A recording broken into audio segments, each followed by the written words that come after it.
एक बार की बात है, आराव नाम का एक यंग एक्सप्लोरर था। उसे मिस्ट्रीज के पीछे भागने की आदत थी। वो हमेशा क्यों और कैसे जानना चाहता था।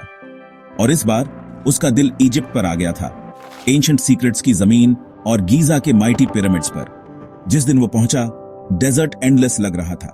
पहली बार उस गोल्डन सैंड पर खड़े होकर उसने उसे देखा। दूर एक strange, almost magnetic structure, the pyramid. कुछ ऐसा था जो उसे अपनी ओर खींच रहा था, जैसे कोई इनविजिबल फोर्स उसके कदमों को गाइड कर रही हो। वो औ में घूर रहा था, क्या इंसानों ने सच में इसे बनाया होगा? द ग्रेट पिरामिड सिर्फ बड़ा नहीं था, वो इतना ऊंचा था कि ऐसा लगता था जैसे वो आसमान को चूम रहा हो। सूरज की रोशनी में उसके पत्थर चमक रहे थे, कुछ एंशिएंट एनर्जी को स्टोर किए हुए थे जो अनकवर होने का इंतजार कर रही थी। उसके आसपास गाइड्स और टूरिस्ट्स भाग दौड़ कर रहे थे, लेकिन आरव की आंखें एक ओल्ड गाइड पर ठहर गईं। उसकी आंखों में एक लुक थी, ऐसी जो लाइफ टाइम की कहानियों के बाद ही आती है। पिरामिड्स का सीक्रेट जानना चाहते हो? ओल्ड मैन ने पूछा, एक नोविंग स्माइल के साथ। आराव ने सिर हिलाया। एक्साइटमेंट से उसका दिल तेज धड़क रहा था। गाइड उसे एक हिडन पाथ से, क्राउड से दूर ले गया। उन्हें एक नैरो स्टेयरकेस मिली, पत्थरों के बीच छिपी हुई, जो पिरामिड के कोर में नीचे जा रही थी।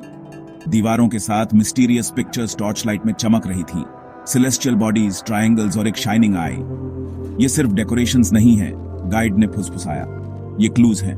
पिरामिड्स सिर्फ टूम्स से ज्यादा थे, वे नॉलेज के सेंटर्स थे जिनका मकसद यूनिवर्स से कनेक्ट करना था। आरव की आंखें चौड़ी हो गईं। क्या यह सच था? क्या इन पत्थरों में आंखों से दिखने से ज्यादा कुछ था? क्या एलियंस ने उन्हें बनाया?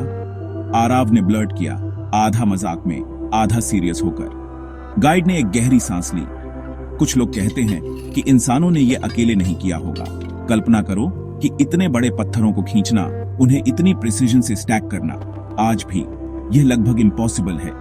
दूसरे मानते हैं कि तब लोग नेचर की भाषा, कॉस्मोस के सीक्रेट्स को समझते थे।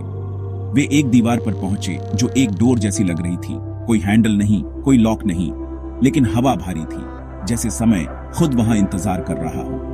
कोई भी इस पॉइंट से आगे नहीं गया है, गाइड ने धीरे से कहा। आरव ने अपना हाथ पत्थर पर रखा। उसे एक वाइब्रेशन महसूस हुई, एक पल्स, जैसे इन दीवारों के अंदर कुछ एंशिएंट अभी भी जिंदा था। वह साइलेंस में चला गया। पिरामिड अब पहले से भी ज्यादा मिस्टीरियस लग रहा था। उस रात अपनी होटल विंडो से एंडलेस डेजर्ट को घूरते हुए आरव ने सोचा, शायद पिरामिड्स सिर्फ हिस्ट्री नहीं है, शायद वे हमारे फ्यूचर की की हैं। कभी कभी मिस्ट्रीज इतने गहरे होते हैं कि उनके जवाबों की तलाश ही आपको बदल देती है। इजिप्ट के पिरामिड्स ऐसे ही हैं, मिस्टीरियस, एक्स्ट्रॉर्डिनरी और ट्रूली टाइम से परे।